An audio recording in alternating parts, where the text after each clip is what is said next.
नमस्कार सबैजनालाई। आज हामी डिप्लोमा इन सिभिल इन्जिनियरिङको 5th सेमिस्टरको हाइवे इन्जिनियरिङ फर्स्टबाट चाहिँ आज हामी युनिट 3 मा रहेको जियोमेट्रिक डिजाइनको एउटा टपिक रहेको छ भर्टिकल कर्भ है। त्यही भर्टिकल कर्भसँग रिलेटेड आज हामी सिटिबिटीमा सोधेको न्युमेरिकलहरू सल्भ गर्न गइरहेका छौँ। कृपया भिडियो अन्तिमसम्म हेरिदिनु होला। र भिडियो सुरु गर्न भन्दा अगाडि यदि आज हाम्रो च्यानल प्रशान्त वाइटीमा कोही नयाँ हुनुहुन्छ भने कृपया च्यानललाई सब्स्क्राइब गरी नजिकैको बेल आइकन दबाउन नबिर्सनु होला। साथै हामीसँग सोशल मिडियामा जोडिन चाहनुहुन्छ भने डिस्क्रिप्सन बक्समा लिङ्क राखिएको छ फेसबुक इन्स्टाग्रामको, त्यहाँबाट हामीलाई फलो गरेर नजानेका प्रश्नहरू सोध्न सक्नुहुन्छ। ल सुरु गरौँ है त। अहिले हामीले सल्भ गर्न गइरहेको प्रश्न भनेको सिटिबिटीको 2064 को रेगुलर ब्याकको क्वेसन नम्बर 5 को बीमा सोधेको प्रश्न छ। प्रश्नले के भनेको छ भन्दाखेरि a vertical summit curve is formed at the intersection of two gradient.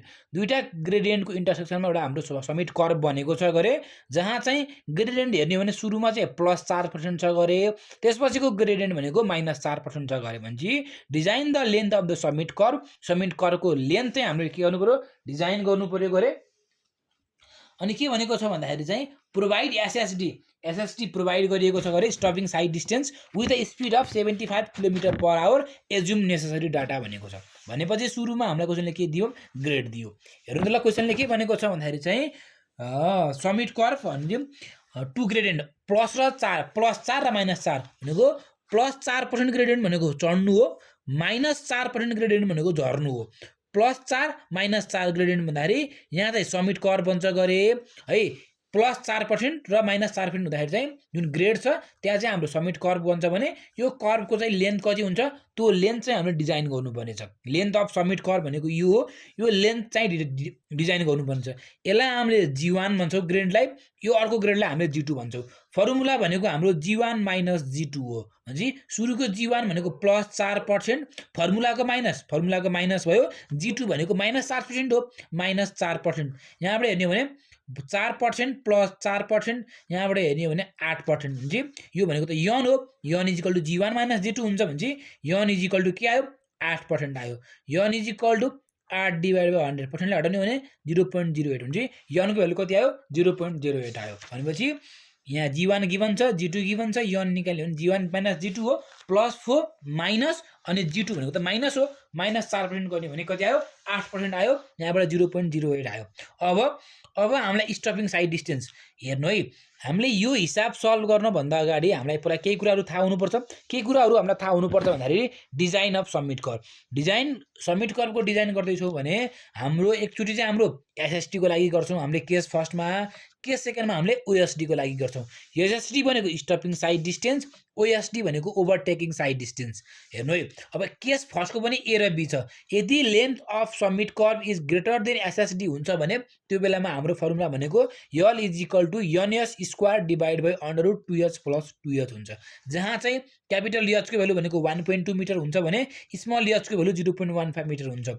Capital एचको value यहाँ 1.2, स्मल एचको 0.15 यहाँ राख्ने हो भने यहाँबाट मेरो के आयो, L is equal to NS²/4.4। हजुरले बाँकी केही पनि सम्झिनु पर्दैन।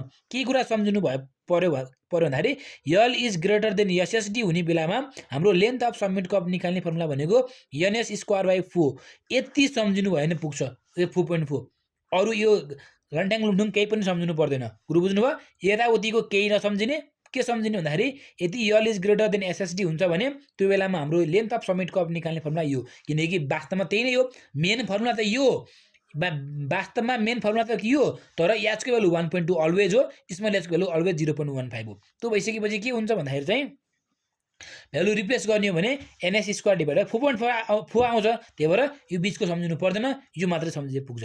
अब यदि L is less than SSD, L is less than S, फेरि यल र यस उस्तै भयो, यल है, यो L is less than SSD को केसमा हेर्ने हो भने के हुन्छ, फर्मुला यो हो, L is equal to 2h minus bracket 2h √2h + √2h को होल स्क्वायर हो। अब हामीले केही सम्झिनु परेन। क्यापिटल एचको भ्यालु 1.2, स्मल एचको भ्यालु 0.15, त्यो भ्यालु पुट गर्ने हो भने है, क्यापिटल एचको भ्यालु 1.2 र स्मल एचको भ्यालु 0.15 पुट गर्ने हो भने फर्मुला के बन्छ, यो आउँछ। हामीले के सम्झिनु पर्यो, L is less then SST को केसमा यल निकाल्ने फर्मुला भनेको चाहिँ 2s minus 4.4 divide by n। अरू केही पनि सम्झिनु परेन, यति सम्झिए पुग्यो। अब जाउँ OSD को लागि। OSD भनेको ओभरटेकिङ साइड डिस्टेन्स हो। ओभरटेकिङ साइड डिस्टेन्स लागि फर्मुला त यही नै हो, तर के हुन्छ, small h is replaced by capital H। Small h लाई चाहिँ हामीले के गर्छौँ, नेग्लेक्ट, किनकि हाइट अफ अब्जेक्ट है, कुनै पनि गाडीलाई हामीले ओभरटेक गर्दाखेरि सानो अब्जेक्टलाई, जुन हाम्रो अब्जेक्टको हाइट छ, अब्जेक्टको हाइटलाई हामीले नेग्लेक्ट गर्छौँ। अब्जेक्टको हाइटलाई नेग्लेक्ट गर्नु भनेको स्मल h लाई नेग्लेक्ट गर्ने हो। यो स्मल हाइटलाई नेग्लेक्ट गरेर हामीले के गर्छौँ, क्यापिटल H ले रिप्लेस गर्छौँ। भने √2 capital H plus √2 capital H को होल स्क्वायर। यहाँबाट हेर्ने हो भने त्यही हो, यसलाई स्मल h लाई क्यापिटल H ले रिप्लेस गर्ने हो भने यो h मा पनि 1.5, यो h मा पनि 1.5, के सरी 1.2 है, 1.2 राख्ने हो भने यहाँबाट मेरो यल कति आयो, n s स्क्वायर बाई 9.6। अरू केही पनि सम्झिनु परेन। यल इज ग्रेटर देन OSD को केसमा लेन्थ अफ समिट कर्भ निकाल्ने फर्मुला भनेको n s स्क्वायर बाई 9.6। यति सम्झिए पुग्छ, अरू केही पनि नसम्झिने है। अर्को यही नै हो, length less than OSD, small h भनेको चाहिँ क्यापिटल H ले रिप्लेस हुन्छ, 0.12 राख्न पर्यो। यहाँबाट हाल्दाखेरि के हुन्छ, L is greater than OSD को केसमा चाहिँ L is equal to 2s minus 9.6 divide by n हो। एउटा फर्मुला यो ग्रेटर देन, स्मल देनमा यो फर्मुला, ग्रेटर देन OSD मा यो फर्मुला, लेस, अनि यो चाहिँ लेस देन OSD हो, लेस देन OSD मा यो फर्मुला। यति चारवटा फर्मुला सम्झियो भने हिसाब सकियो। अब जाउँ सुरुमा, यहाँ सुरुमा SSD निकाल्नु पर्यो, स्टपिङ साइड डिस्टेन्स निकाल्नु पर्यो, किनकि हामीलाई डिजाइन स्पिड हामीलाई क्वेसनले गिभन छ। SSD निकाल्ने फर्मुला भनेको 0.278 VT plus V square by 254 f when V is in kilometre per hour. हुन्छ V भनेको हामीलाई 75 गिभन छ क्वेसनले। टी भनेको रियाक्सन टाइम हो, क्वेसनले गिभन भएन भने के गर्नु पर्यो, assume reaction time T equal to मैले कति एज्युम गर्दै गरेँ, reaction time T equal to मैले 2 सेकेन्ड एज्युम गर्दै, 2 सेकेन्ड। यसै गरी कोफिसिएन्ट अफ फ्रिक्सन f को मैले कति एज्युम गर्दै, 0.35। यो मैले एज्युम गरिदिएको, f मा एज्युम गरेर मैले यहाँ भ्यालु पुट गरेँ भने मेरो यस के आयो, यस अथवा SSD भनौँ, कुरो एउटै हो। SSD को भ्यालु कति आयो, यति आयो। अब मैले एज्युम गर्छु है, सुरुमा मैले के एज्युम गर्छु भन्दाखेरि अब SSD त आयो, क्वेसनले हामीलाई OSD को केस होइन कि यो केस भनेको SSD को केस हो। SSD को केसमा सुरुमा म के गर्छु, यल is greater then SSD assume गर्छु। यल इज ग्रेटर देन मैले SSD एज्युम गर्छु भने, यल इज ग्रेटर देन SSD मैले एज्युम गरेँ भने मेरो लेन्थ अफ समिट कर्भ निकाल्ने फर्मुला भनेको ns स्क्वायर बाई 4.4 हो। ns स्क्वायर बाई 4.4 n भनेको यहाँ चाहिँ 0.08 इन्टु यस स्क्वायर भनेको यसको स्क्वायर हो, 104.97 को स्क्वायर डिभाइड बाई 4.4, यहाँबाट गऱ्यो भने 200.34। भने length of summit curve value SSD भन्दा ठुलो आयो कि आएन, कि हाम्रो लेन्थ अफ समिट कर्भको भ्यालु यति आयो, SSD को भ्यालु यति छ भने हामीले मानेको एजम्पसन ठिक छ, हामीले मानेको एजम्पसन ठिक छ भने hence length of summit curve L is equal to 200.34 metre आयो। हिसाब सकियो, केही पनि गर्नु परेन। सुरुमा आफूले एज्युम गर्ने हो, L is greater then SSD assume गरे पनि भयो, यल इज लेस देन SSD गरे पनि भयो हैन। हामीले मानेको एजम्पसन चाहिँ रङ भयो भने फेरि गर्नु पर्यो दोहोऱ्याएर हैन। त्यही भएर चाहिँ सुरुमा चाहिँ ग्रेटर देन SSD मान्ने, टन्टै हिसाब है, हिसाब गर्न सकिन्छ। अब अर्को हिसाबतिर जाउँ, CTBT मै सोधेको प्रश्न हो, 2067 रेगुलर ब्याकमा सोधेको प्रश्न। A valley curve is form by a descending grade. हेर्नु त ल कसरी बनेको छ भन्दाखेरि डिसेन्डिङ ग्रेड भनेको छ। अब हेर्नु है, यहाँ हामीले मेन ध्यान दिनुपर्ने हुन्छ, डिसेन्डिङ ग्रेड र एसेन्डिङ ग्रेड भनेको एउटा डिसेन्डिङ ग्रेड एउटा एसेन्डिङ ग्रेड, एमा बन्ने कर्भ भनेको भ्याली कर्भ भन्छ। एसेन्डिङ ग्रेड डिसेन्डिङ ग्रेड, एमा बन्ने कर्भ भनेको समिट कर्भ हो है। एसेन्डिङ फलोडेड बाई डिसेन्डिङ भनेको summit curve, descending followed by ascending भनेको के हो, भ्याली कर्भ। कुरो बुझियो। अहिलेको लागि हाम्रो केस यो भयो। अब यो भनेको डिसेन्डिङ भनेको 1/25 गिभन छ, अनि एसेन्डिङ भनेको 1/30 गिभन छ। यो भनेको G1 हो, यो भनेको G2 हो। यो भनेको नेगेटिभमा छ, यो भनेको पोजिटिभमा छ, किनकि डिसेन्डिङ हो, डिसेन्डिङ भनेको नेगेटिभमा हो, एसेन्डिङ भनेको पोजिटिभमा हो। हाम्रो फर्मुला भनेको G1 माइनस G2 हो। G1 भनेको माइनस 1/25 माइनस फर्मुलाको माइनस अनि 1/30। यहाँबाट गर्ने भने हाम्रो भ्यालु कति आउँछ भने समथिङ केही आउँछ। मैले यहाँ हेरेँ दुईटालाई गर्ने हो भने यहाँबाट मेरो नेगेटिभ आयो। हामीले नेगेटिभ साइनलाई नेग्लेक्ट गर्छौँ।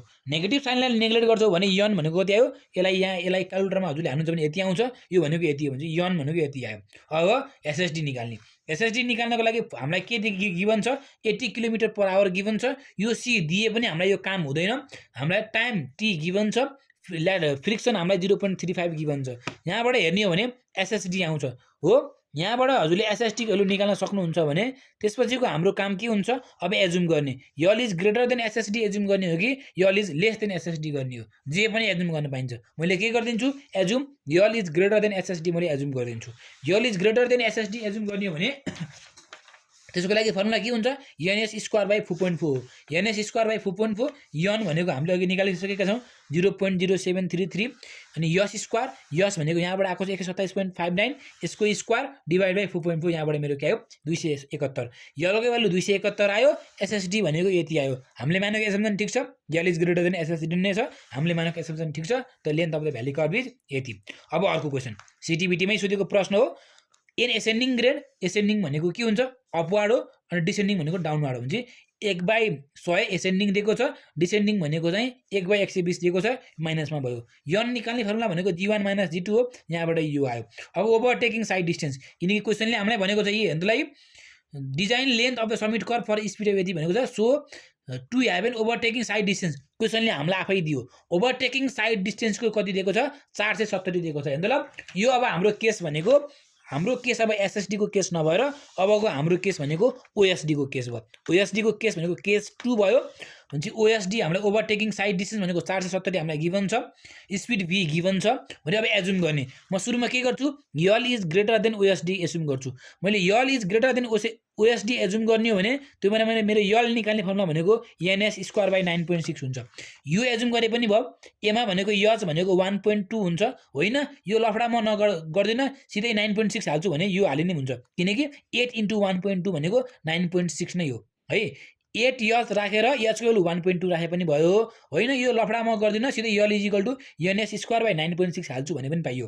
यन भनेको माथि आएको छ 0.01833 इन्टु यस यस भनेको ओभरटेकिङ साइड डिस्टेन्स हो 470 को स्क्वायर डिभाइड बाई अब 8 * 1.2 अथवा 9.6 राखे भयो यहाँबाट मेरो भ्यालु कति आयो 421 आयो L is greater than OSD हो यल भनेको यो ओएसडी भनेको यो यलको भ्यालु ओएसडी भन्दा ठुलो छ छैन यलको भ्यालु के छ यो यलको भ्यालु हो यलको भ्यालु लेस देन के आयो ओएसडी आयो हामीले मानेको एजम्पसन रङ भयो है हामीले मानेको एजम्पसन त रङ भयो किनकि हामीले मानेको L is greater than OSD थियो तर यहाँ के आयो L is less than OSD आयो भनेपछि के भयो hence our assumption is wrong हाम्रो एजम्पसन चाहिँ रङ भयो अब सो एजुम अब के एजुम गर्नु पर्यो L is less than OSD assume गर्नु पर्यो L is less than OSD को लागि L is equal to 2s - 9.6 divide by n formula हो 25 होइन फेरि यो 2s हो है 2s - 9.6 डिभाइड बाई n यस भनेको कहाँ छ भ्यालु भन्दाखेरि चाहिँ ई 470 यसको value minus 9.6 divide by n हो n को भ्यालु कहाँ छ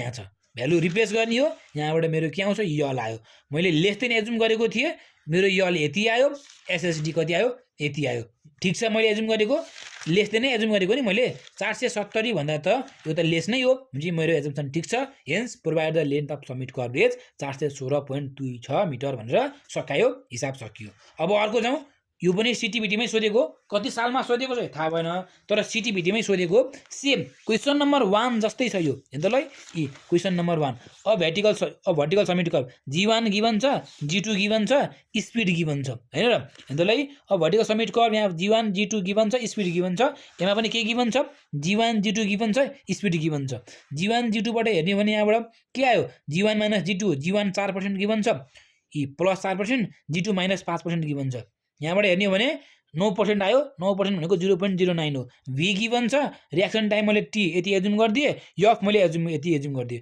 अब same as question number 1 SSD निकाल्ने एसएसडी निकालेपछि L is greater than SSD assume गर्ने एजुम मिल्छ भने त्यही नै हाम्रो लेन्थ अफ समिट कर्भ हुन्छ सकिन्छ गर्नलाई यो हजुरले ट्राई गर्नु होला कति आउँछ एन्सर कमेन्ट बक्समा कमेन्ट गर्नु होला क्वेसन नम्बर 4 को एन्सर कति आयो लेन्थ अफ कर्भ कमेन्ट बक्समा कमेन्ट गर्न नबिर्सनु होला यसै गरी अर्को जाउँ सिटीबिटीमै सोधेको प्रश्न हो सेम त्यो चाहिँ हाम्रो क्वेसन नम्बर 3 सँग सेम छ सेम एज क्वेसन नम्बर 3 पनि लेखिदिएको छु क्वेसन नम्बर 3 भनेको यो है एमा पनि के गिभन छ g1 g2 गिभन छ एसेन्डिङ र डिसेन्डिङ गिभन छ एमा पनि एसेन्डिङ र डिसेन्डिङ g1 र g2 गिभन छ सेम बस भ्यालु मात्रै फरक छ। G1 र G2 को भ्यालु त सेमै छ, एमा र तेमा पनि G1 र G2 भ्यालु सेमै छ, तर चाहिँ OSD को भ्यालु यहाँ हाम्रो 470 गिभन थियो, यहाँ 450 मात्रै गिभन छ। B यहाँ 90 गिभन छ, यहाँ कति गिभन छ, 80 गिभन छ। अरु सेम तरिका सेम हो, एकचोटि ट्राई गर्नु होला, एन्सर मिलिहाल्छ। कति एन्सर आउँछ, क्वेशन नम्बर 4 को र क्वेशन नम्बर 5 को चाहिँ लेन्थ अफ कर्भ कति आउँछ, कृपया कमेन्ट बक्समा कमेन्ट गर्न नबिर्सनु होला। हस् त, धन्यवाद। आजलाई यति नै। नेक्स्ट टाइप्सको न्युमेरिकल लिएर हामी छिटै नै उपस्थित हुनेछौँ।